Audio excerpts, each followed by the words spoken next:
The shrill voice cut through the peaceful afternoon air, like glass shattering on concrete. "Get your hands off those vegetables! Do you hear me? Step away from the food immediately!" Sophie Williams froze, her fingers still gently examining a tomato for ripeness. The 17-year-old's right hand trembled slightly, a consequence of the cerebral palsy that affected her motor control. But she had been carefully selecting produce, just as her grandmother had taught her. Her dark eyes widened as she turned toward the source of the commotion. A middle-aged white woman, with perfectly styled blonde hair and a designer handbag clutched to her chest, stood 3 feet away. Her face flushed with indignation. Her manicured finger pointed accusingly at Sophie like a weapon. "I said, move away from the food, you're contaminating everything you touch." The woman's voice rose to a shriek that echoed through the produce section of Peterson's Corner Market, causing other shoppers to stop and stare. Sophie's heart hammered against her ribs. She had been having such a good day. Her grandmother's 70th birthday was tomorrow, and she had saved up her part-time job money for weeks to buy ingredients for Grandma Rose's favorite meal. The list was carefully folded in her pocket, written in her grandmother's elegant cursive: fresh tomatoes, bell peppers, onions, and the special spices for her famous jambalaya. "I'm sorry. I don't understand," Sophie said softly, her voice barely above a whisper. She placed the tomato back gently, her movements deliberate and controlled despite the tremor in her hands. "I was just shopping." The woman's eyes narrowed. "Don't play dumb with me. I saw you touching everything with those hands. Do you have any idea how many diseases you could be spreading? This is a public health hazard." The accusation hit Sophie like a physical blow. She had grown accustomed to curious stares and whispered comments about her disability. But this level of hostility was something else entirely. Her throat tightened as she struggled to find words. "My hands are clean," she managed to say, her voice stronger now despite the hurt that threatened to overwhelm her. "I washed them when I came in. I'm just trying to buy groceries for my grandmother's birthday dinner." The woman scoffed, her lips curling into a sneer. "I don't care what your sob story is. You need to leave this store immediately. I'm calling the manager, and if that doesn't work, I'm calling the police." Sophie's mind reeled. This couldn't be happening. She had shopped at Peterson's Corner Market dozens of times over the years. Mr. Peterson knew her family well. Her grandmother had been coming here since before Sophie was born. The familiar aisles, the friendly cashiers, the handwritten specials board near the entrance. This place felt like an extension of home. Other customers had begun to gather, forming a loose circle around the confrontation. Some looked uncomfortable, shifting their weight from foot to foot and avoiding eye contact. Others pulled out their phones, fingers poised to record whatever might happen next. "Ma'am, please." Sophie tried again, her voice cracking slightly. "I have cerebral palsy. It affects my movement. But it's not contagious. I'm not hurting anyone." The woman's face contorted with disgust. "I don't care what you call it. You're a health risk, and I won't stand by and watch you contaminate food that my family might eat. Karen Morrison doesn't tolerate this kind of behavior." She fumbled in her purse and pulled out her phone, dialing with aggressive jabs of her finger. "Yes, I need police at Peterson's Corner Market immediately. There's a situation here with someone tampering with food products and refusing to leave when asked." Sophie's world tilted. The familiar sounds of the grocery store, the hum of refrigeration units, the soft music playing overhead, the distant beep of checkout scanners, all seemed to fade into white noise. She could feel the weight of every stare, the judgment in every whispered conversation. "I haven't tampered with anything," she said, louder now, her voice carrying a note of desperation. "I'm a customer. I have money to pay for groceries." Karen Morrison's laugh was sharp and humorless. "Customer, look at yourself. Look at how you're dressed." She gestured dismissively at Sophie's simple jeans and t-shirt, clothes that were clean, but clearly not expensive. "This is a respectable establishment, not some charity case drop-in center." The cruel words struck Sophie with devastating precision. She had always been conscious of her family's modest means, but her grandmother had raised her to believe that dignity came from how you treated others, not from the labels on your clothes or the size of your bank account. "The police are on their way," Karen announced to the growing crowd, as if she had just solved a major crisis. "They'll handle this situation appropriately." An elderly man with kind eyes stepped forward from the crowd. "Now, hold on just a minute," he said, his voice gentle but firm. "This young lady wasn't doing anything wrong. I was watching, and she was just shopping like everyone else." Karen whirled on him with fury. "Stay out of this, old man. You obviously don't understand the health codes and regulations that protect decent people from contamination." A young mother with a toddler in her cart nodded hesitantly in Karen's direction. "I mean, if there's a health risk," she began uncertainly. "There is no health risk," Sophie said, her voice finally finding strength. "Cerebral palsy is a neurological condition that affects movement and posture. It's not infectious. It's not contagious. I'm not sick." But Karen had already turned away, pacing near the customer service counter and speaking loudly into her phone. "Yes, I'm still here. The individual is still refusing to leave. She's becoming increasingly agitated and argumentative. I need officers here now." Sophie felt tears prick her eyes, but she refused to let them fall. Her grandmother had taught her better than that. Sophie Williams. She could hear Grandma Rose's voice in her memory. "You hold your head high no matter what anyone says or thinks. You are fearfully and wonderfully made, and don't you ever forget it." The automatic doors at the front of the store whooshed open, and two police officers entered. Officer Martinez, a Hispanic woman in her 30s, scanned the scene with professional calm. Her partner, Officer Thompson, a younger white man, followed close behind. "Ma'am, you called about a disturbance." Officer Martinez approached Karen, who immediately launched into an animated explanation. "Thank goodness you're here. That girl over there has been touching food products with unwashed hands. When I asked her to stop contaminating the merchandise, she became belligerent and refused to leave.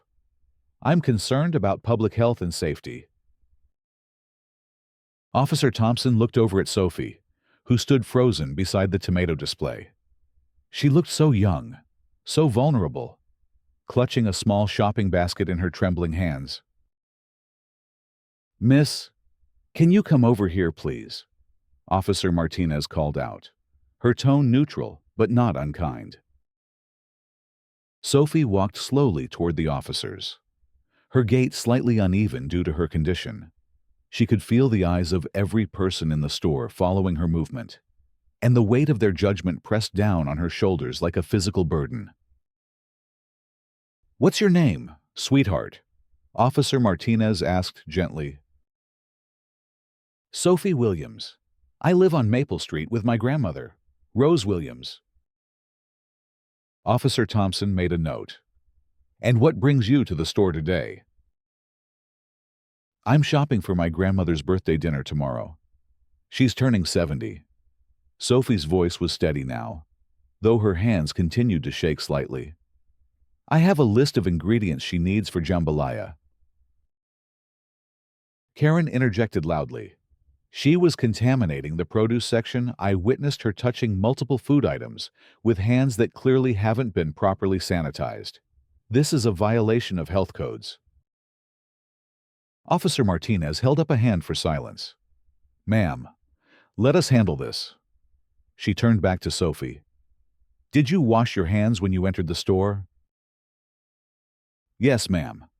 There's a hand sanitizer station right by the entrance. I always use it when I come in. She's lying. Karen's voice cracked with frustration. And even if she did, look at her. She obviously has some kind of condition that makes her a health hazard. Officer Thompson stepped forward. Miss Williams, can you explain your medical condition? Sophie took a deep breath.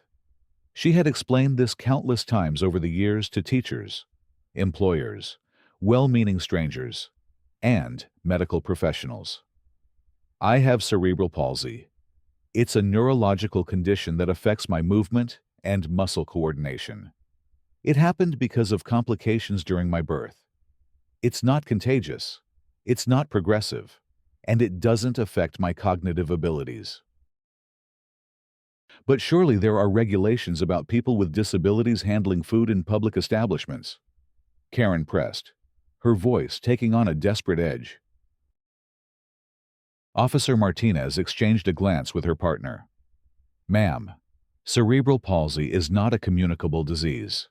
There are no health code violations involved in this young lady shopping for groceries. The crowd that had gathered began to murmur among themselves. Some people looked relieved. Others appeared embarrassed by the unnecessary drama they had witnessed. But Karen was far from finished. This is ridiculous. I know my rights as a customer. I've been shopping here for 15 years. And I spend thousands of dollars in this store annually. I demand that she be removed immediately. Or I'm taking my business elsewhere permanently. Her voice had risen to a near shriek again, and several shoppers instinctively stepped back from the volatile woman. Sophie felt her heart sink as she realized that Karen's threat might actually carry weight. Business owners couldn't afford to lose longtime customers, especially ones who spent significant money. Officers, Karen continued, her tone becoming more commanding. I'm asking you to escort this individual from the premises. She's disrupting business and creating an unsafe environment for legitimate customers. Officer Thompson looked uncomfortable. Miss Williams, maybe it would be better if you completed your shopping another time. We can escort you to your car to make sure there's no further incident. The suggestion hit Sophie like a slap. She was being asked to leave for the crime of shopping while disabled. The injustice of it made her chest tight with anger and hurt. But I haven't done anything wrong, she said, her voice cracking with emotion. I need these groceries for my grandmother's birthday. She's been looking forward to this dinner for weeks. Karen smiled triumphantly. Exactly. The officers agree that you need to leave. Problem solved. The automatic doors swooshed open again, and an older black man with silver hair and kind eyes entered the store. He wore a crisp white shirt and carried himself with the quiet dignity of someone accustomed to authority. Several customers nodded respectfully in his direction.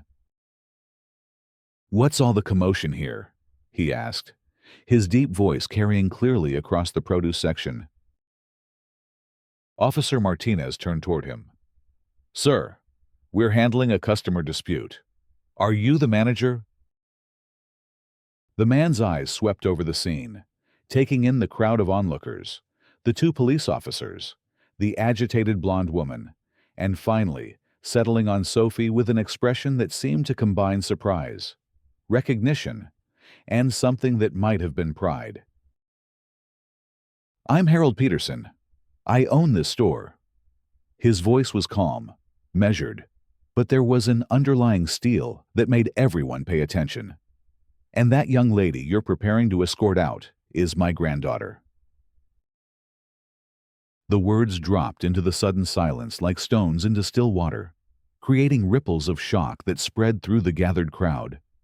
Karen's mouth fell open, her face cycling through confusion, disbelief, and dawning horror. Your granddaughter, Officer Thompson repeated, his pen hovering uncertainly over his notepad. Harold Peterson walked slowly toward Sophie, his weathered hands reaching out to gently touch her shoulders.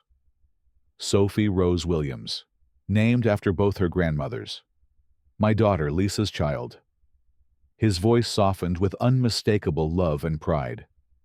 What's happening here, sweetheart? Sophie felt tears she had been holding back finally begin to spill over. Grandpa Harold, I was just shopping for Grandma Rose's birthday dinner. This lady said I was contaminating the food and called the police.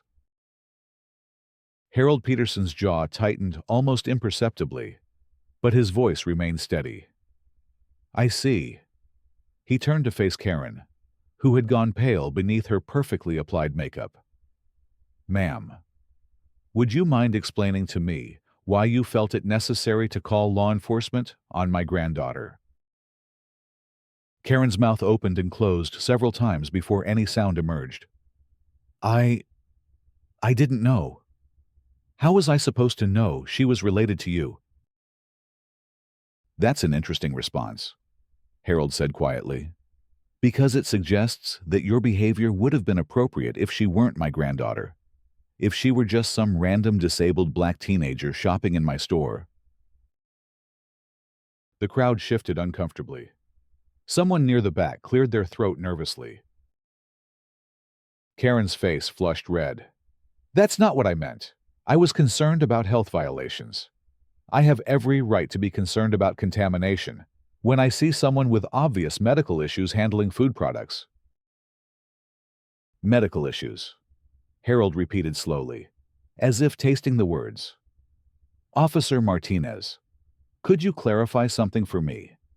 Is cerebral palsy considered a health hazard in grocery stores? Officer Martinez shook her head firmly. No, sir. Cerebral palsy is a neurological condition affecting movement and posture.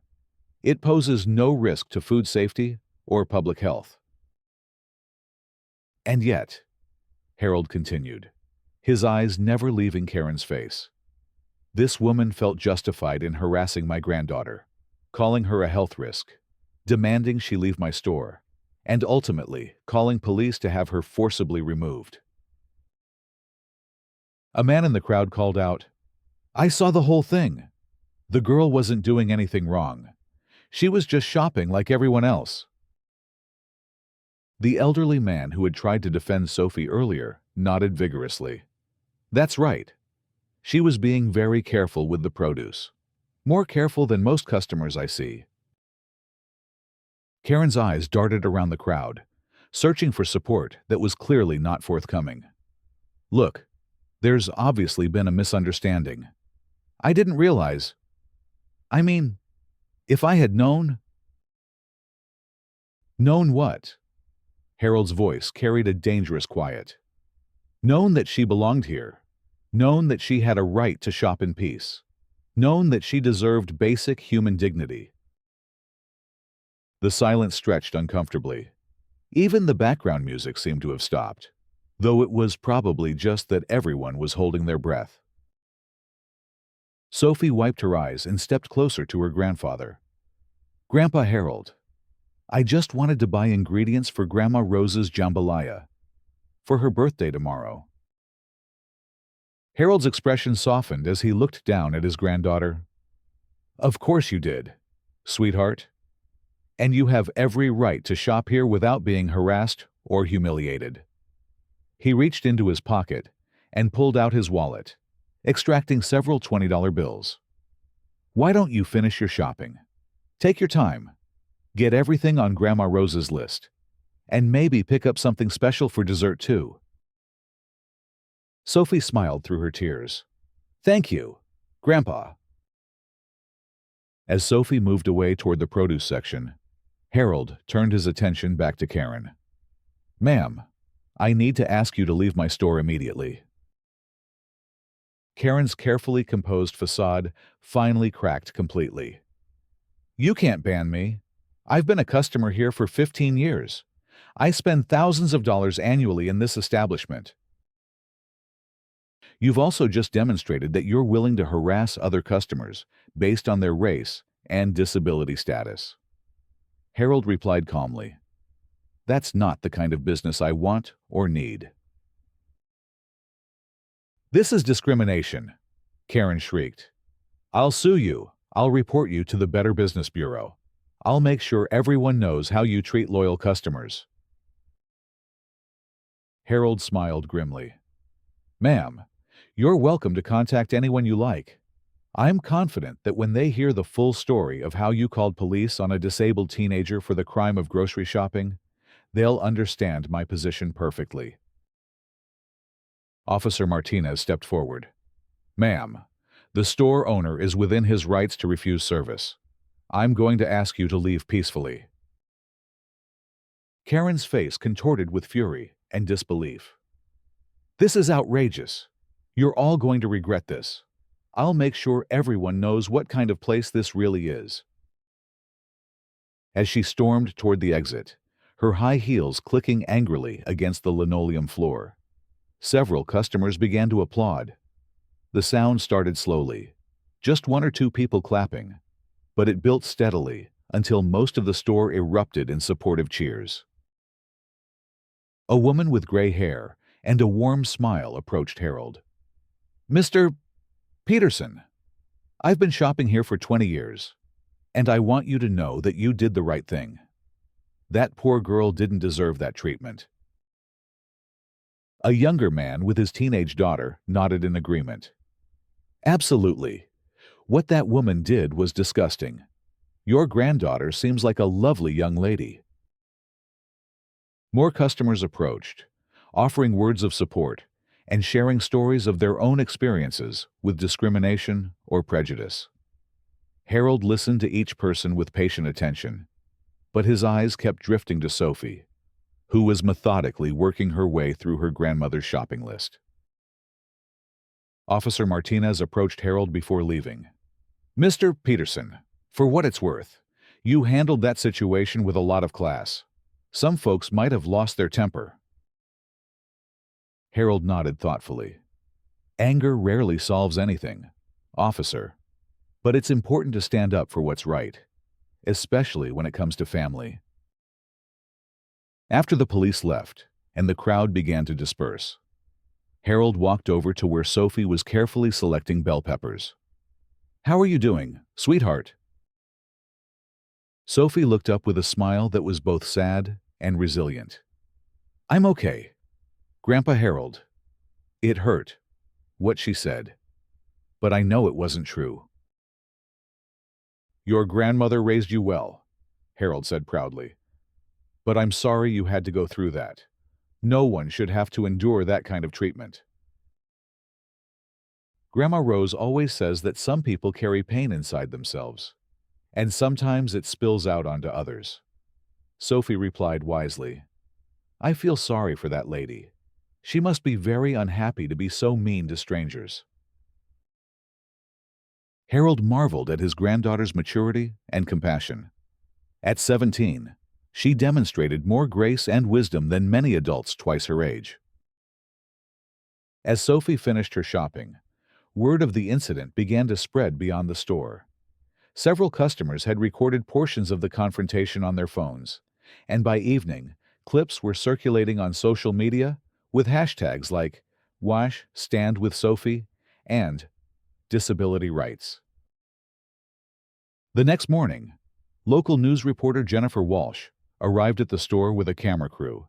She had seen the viral videos and wanted to tell the complete story. "Mr. Peterson," she said during the interview, "this incident has really resonated with people in our community. Can you tell us about your granddaughter and what happened yesterday?" Harold spoke eloquently about Sophie's character, her academic achievements despite her challenges, and her part-time job at a local animal shelter, where she helped care for abandoned pets.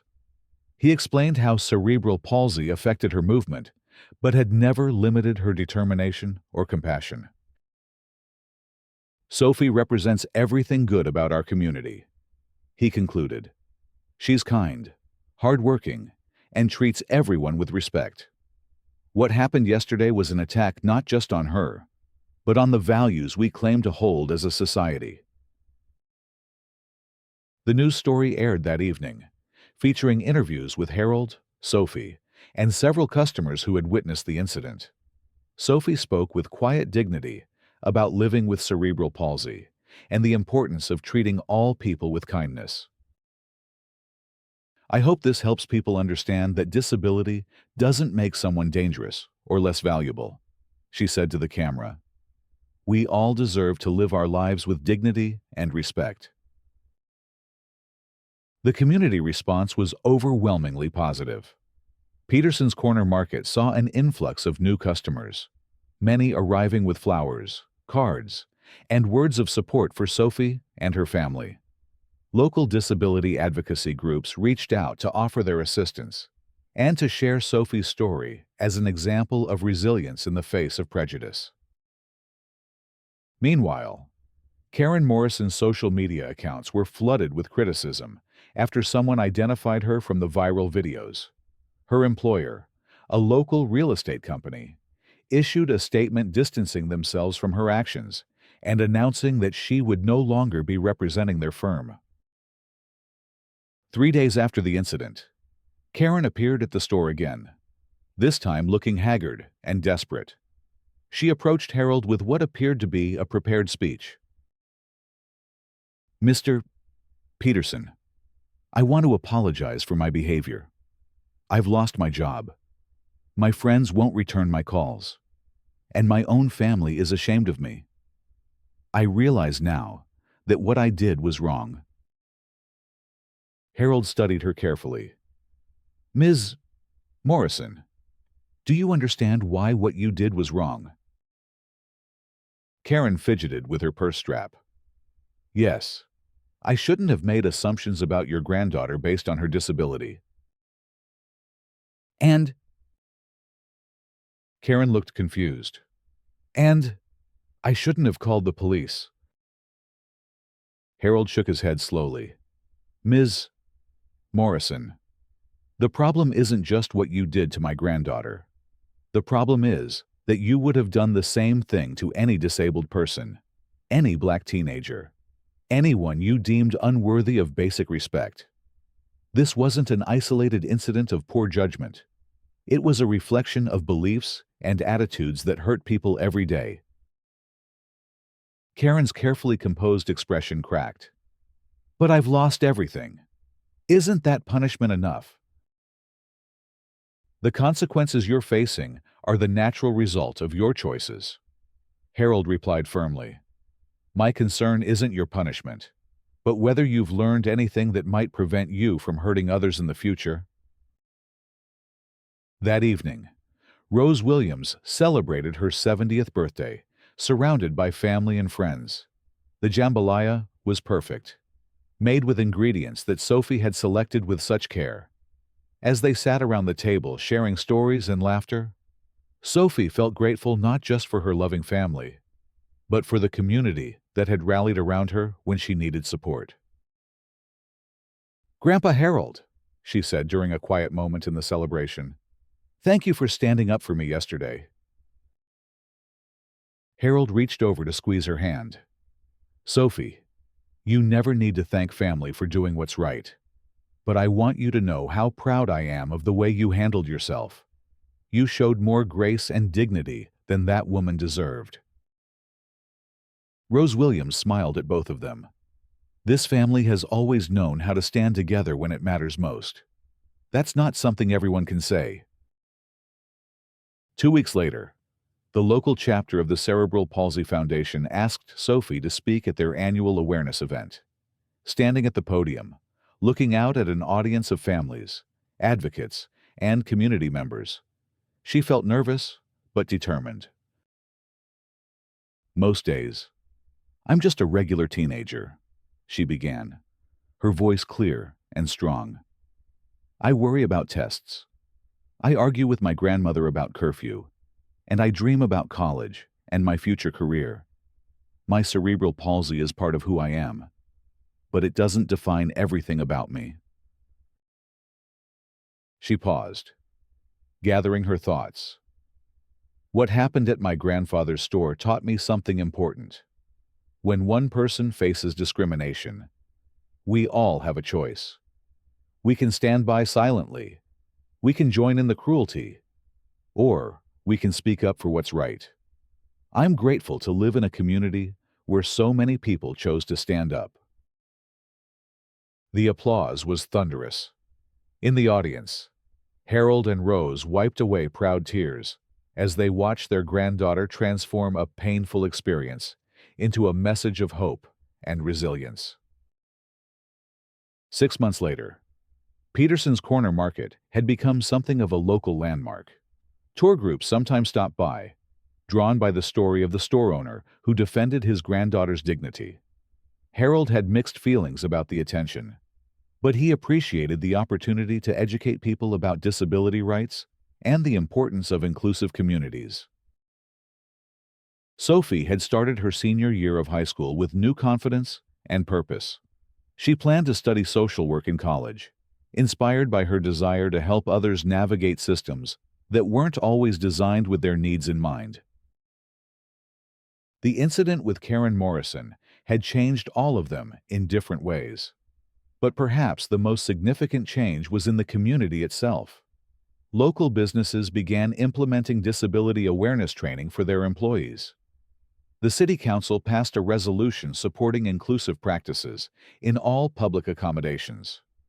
Schools started teaching more comprehensive curriculum about disability rights and the importance of treating all people with respect.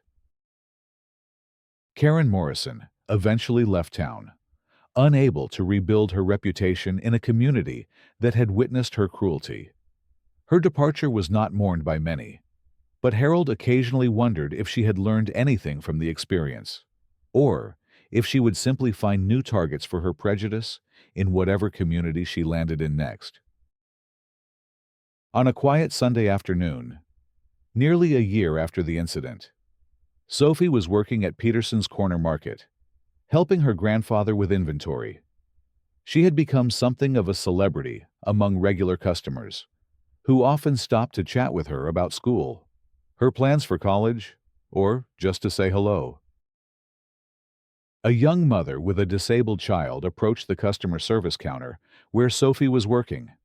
The little boy, who appeared to have Down syndrome, was clearly having a difficult day, stimming and making loud vocalizations that were drawing stares from other shoppers. The mother looked embarrassed and stressed. "I'm so sorry," she whispered to Sophie. "We should probably leave. He's having a hard time today." Sophie smiled warmly and came around the counter to kneel down at the child's eye level. "Hi there, buddy. I love your dinosaur shirt. Are dinosaurs your favorite?" The little boy's face lit up, and he began enthusiastically telling Sophie about each dinosaur on his shirt, his previous distress forgotten in the joy of finding someone who was genuinely interested in his passion. The mother's eyes filled with tears of gratitude. "Thank you," she mouthed silently to Sophie. As Sophie continued to engage with the child, helping him feel welcome and valued in a space where many people had made his mother feel like they didn't belong, Harold watched from across the store with deep pride. This was who his granddaughter had always been, even before the incident that had brought her national attention. She had always possessed the rare gift of seeing and celebrating the humanity in every person she met. The story of what happened that day in Peterson's Corner Market continued to ripple outward, touching lives far beyond their small community. Sophie received letters from disabled teenagers around the country, thanking her for showing them that they deserved to take up space in the world. Families shared their own stories of discrimination and resilience, creating a network of support and understanding that might never have existed otherwise. But perhaps the most important legacy of that difficult day was the simple truth that Sophie had always known, and that her experience had taught others: every person deserves to be treated with dignity, respect, and kindness, regardless of their abilities, their appearance, or any other factor that makes them different from ourselves. As the sun set over Peterson's Corner Market that Sunday evening, 3 generations of the Williams-Peterson family sat together in the break room, sharing a simple dinner and planning for Rose's upcoming move to a retirement community closer to the store. The conversation was filled with laughter, gentle teasing, and the deep contentment that comes from knowing you are loved exactly as you are. Sophie looked around at her grandfather and grandmother, these two people who had shaped her into the person she was becoming, and felt overwhelmed with gratitude. The incident with Karen Morrison had been painful and frightening, but it had also revealed the strength of the community that surrounded her and the power of standing up for what was right. "You know what I learned from all this," Sophie said thoughtfully, twirling spaghetti around her fork. "What's that, sweetheart?" Rose asked. "Sometimes the worst moments in our lives become the most important ones. Not because they're easy, but because they force us to decide who we really want to be." Harold nodded slowly. "That's wisdom beyond your years, Sophie, and I think you've made some pretty good decisions about who you want to be." As they cleaned up their dinner dishes and prepared to close the store for the night, Sophie felt a deep sense of peace. Tomorrow would bring new challenges, new opportunities to choose kindness over cruelty, understanding over judgment. But tonight, surrounded by the love of her family and the support of her community, she knew that whatever came next, she would face it with the same grace and dignity that had carried her through the hardest day of her young life. The lights of Peterson's Corner Market dimmed as the family locked up and headed home. But the lessons learned within those walls continued to shine brightly in the hearts of everyone whose life had been touched by one teenager's quiet courage in the face of injustice.